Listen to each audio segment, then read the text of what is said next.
Here we go, people. You're watching Moby Mike Pumpkins on YouTube. We got our first pumpkin we're gonna pollinate tomorrow. You can tell it's gonna open because it's kind of yellow. The flower on top is kind of yellow and puffy, ready to go. That's female because you can see a pumpkin underneath it. So we will be pollinating this bad boy tomorrow morning, probably around 7 a.m. So we're gonna tie this one shut because we don't want any bees getting in there before we get there. And then we're gonna go grab some males. I think we're gonna grab some males off the 544 Schmidt. And then tomorrow is Father's Day, and we're gonna make them all fathers. All right, so let's stop and talk about when do I pollinate, when do I want to pollinate, all that stuff. So my metric on measuring plants is I see how many secondaries they have, because people used to say feet. Now I feel like they're coming around more with the secondary thing. They used to say, oh, I got to pollinate, it's got to be 20 feet out, it's got to be 18 feet out. Well, no one actually uses a tape measure, and everyone's visual 15 to 20 feet was different. But the measure of secondaries behind it kind of gives you an idea of how much vines you got behind there, because each one of those vines then, has roots, yada, yada, yada. Anyway, so my thing is, my minimum is you got to have 16. But my preference is you have 18 to 22.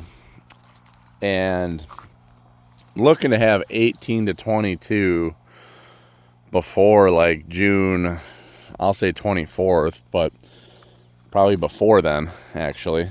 And if it's after like that June 24th, for me, if I'm trying to grow competitively, I'm just going to take whatever I get after that. So this one that we're going to pollinate tomorrow has 17, so it just barely makes it, but that's going to be the 21st. And there's not a pumpkin showing in the main. There's one just in the tip. So it's going to be another 7 to 10 days, which is going to put us at like the 28th. So we get those few more secondaries, but now we're kind of getting out of the window where you need to balance the plant size and time. So this one's got 17 secondaries, and it's opening on the 21st.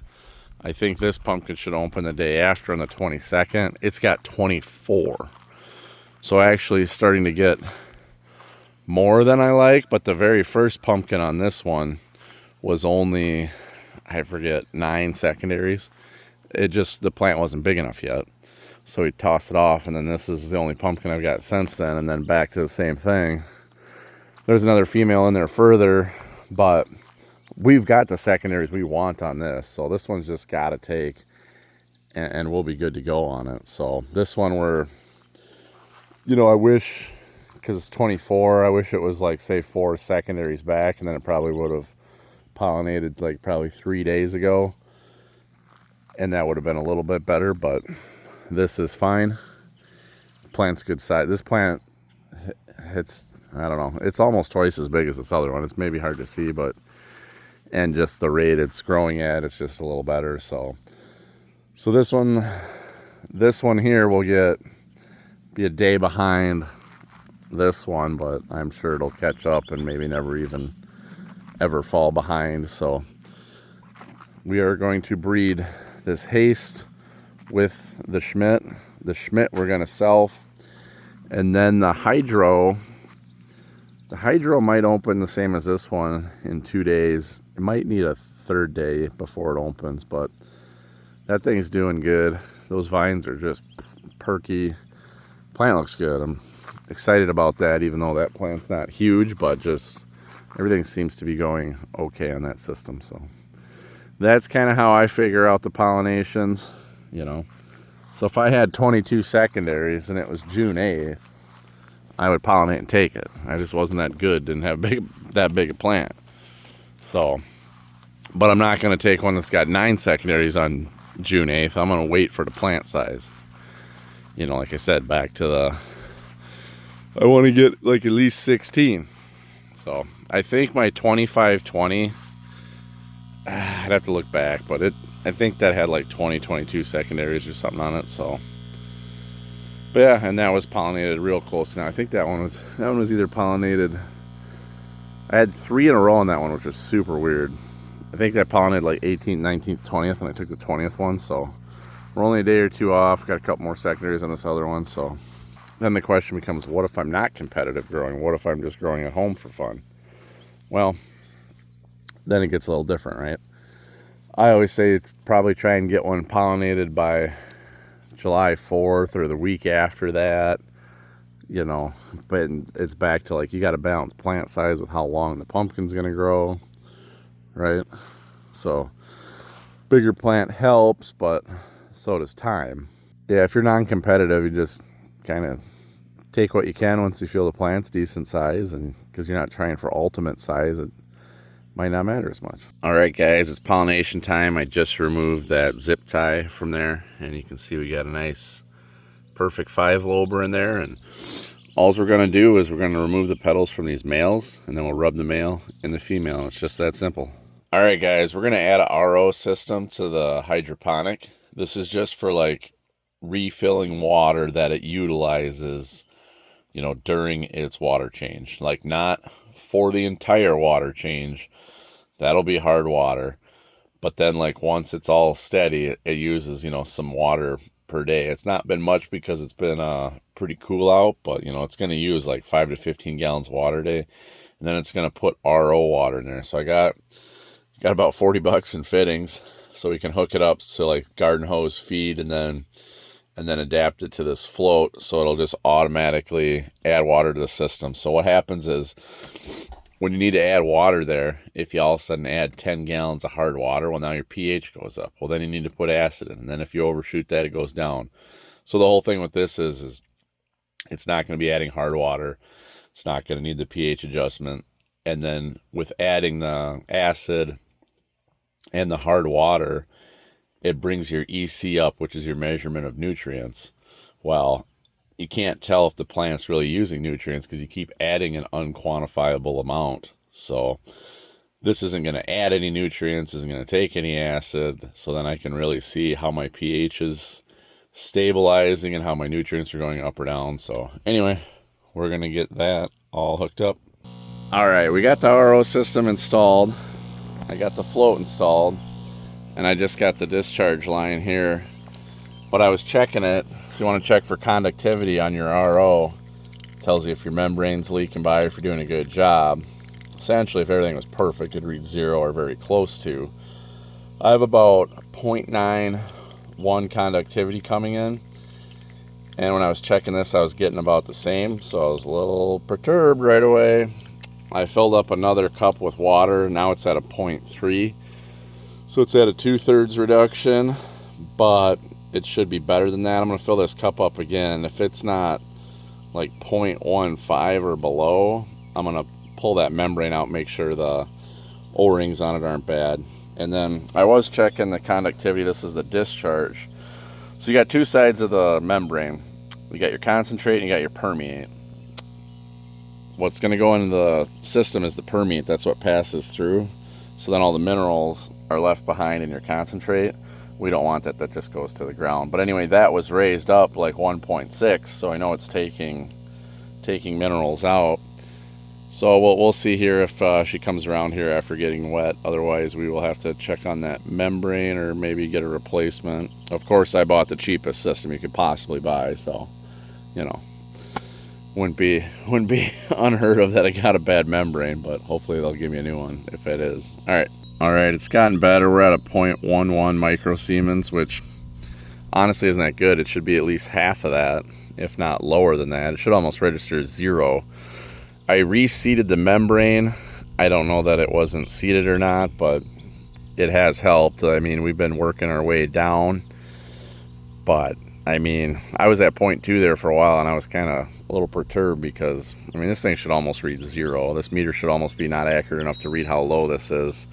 That's the whole point of it. We're trying to take minerals out. So I think part of it, there's two things. Maybe that membrane wasn't fully seeded because it seems to be better. And two, the membranes probably are soaked with a soak solution, and that's probably an acid-based soak, and that's going to contribute to the conductivity. And because as slow as this thing runs, it's taking a while to rinse some of that out. So I think we'll run it here for a day or two, see where we're at. I already ordered another membrane just to make sure, because I'd like to have this as low as possible. That's the whole point of it, is to, so when I add water to the system, I'm not adding minerals back and having to pH adjust, and you know, so I can keep an eye on my conductivity so I know it's only dropping when the plant's pulling nutrients, and it's not being messed with when I'm adding water, because then I can't tell what the plant's actually taking, because I can't quantify how much calcium and stuff I'm putting in here. Just raises the EC, so it's hard to tell. All right, all this hose here was extra on the pump. I shortened that line up. I shortened all the lines going there. I just cut them, you know, to whatever length when I put them on. So I shortened them up to where they need to be, and I can see I'm getting a lot better aeration, just not pushing through there. So that's good. Floats in, RO's going. Life is good. We're gonna block off a couple holes there, make sure we don't have light. Same where some of these go in, but just making it a little bit better. I haven't pollinated this plant yet over here, but I'm gonna get the scale in place for that so we can see that it's working. So just get that lifted up there and get her calibrated, and should be good to go once that pumpkin's ready to go on there. All right, guys, we got to get in here, and some of these leaves that broke over, see that?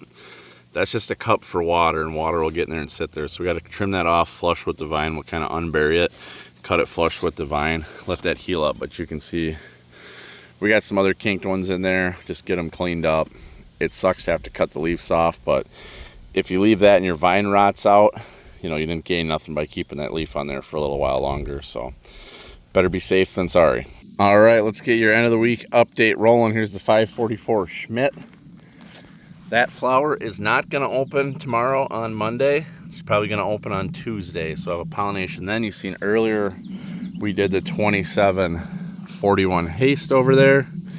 I have a scale in place for this one. I do not have a scale in place for that one.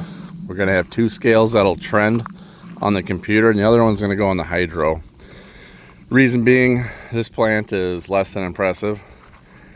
The hydro is looking good, and we can do some experimenting with that and see changes on the scale easier than we could with one out in the field. So we pollinated this morning. We will uncover that, let the petals off tomorrow morning. It should be done being receptive, but we just want to make sure that the genetics are all good. Let's go over to the watermelon. I watered this the other day. She looks all right. Doing okay. The straw, I don't know how much it's helping with the weeds or not. Looks like some of that's buckwheat popping up. Looks like dandelions and buckwheat. So anyway, this just kind of is what it is. So whenever we find a watermelon, we're good to go. I'm not probably even going to hand pollinate one. But so there's that. And then of course the hydro. Next year's patch I mowed. Things were getting to seed. You can see the Howard Dill pumpkins. I tilled around them. A lot of weeds. Those are way further behind than previous years. So the weather got really cold this week. So instead of like mid 80s and 60, 65 at night, it's low 70s and like 49 to 51 at night. It makes a huge difference on this growth. So here's the hydro, looking good. See, we got the second scale sitting nearby. Same thing with this pumpkin. I can just kind of see it right there. I think she's not going to pollinate tomorrow. I'm going to check a little later just to make sure. Like you saw previously, we put a little RO system on here. I shortened up some air lines. We're getting good, better airflow. I have this tank charged now. I shouldn't say charged. It's filled with water. I will pH adjust it. And then what we're going to do, depending on tomorrow afternoon, we'll see what this water temp is. I want it up to that 69 degrees at least. Should be fine. So that'll heat up nice, like greenhouse effect. People always think that if you have a black cover on there or paint it black, it'll heat up quicker. No, it'll heat up quicker clear. It's like greenhouse effect, like heating up your car.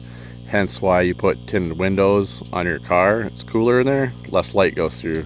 Same principle here. You want a clear tote to heat it up quicker. So anyway, we'll pH adjust that, and then what happens is we're going to pump the hydro tank into that tank, and then that tank we can siphon some of that in, add some water, and then water the patch. So I just started, you can kind of see where I've been watering here. on this pumpkin. So anyway, we get a fresh nutrient change, then it'll be topping itself off with RO water. We're doing nutrient changes every 2 weeks now, so we'll see how that goes. I did order another membrane. You heard me talking earlier, I wasn't like super happy with the performance, so we'll see if that new membrane's better. We'll see if this membrane straightens out a little bit too. It's like okay, but it should be better. So anyway, that's what's shaking.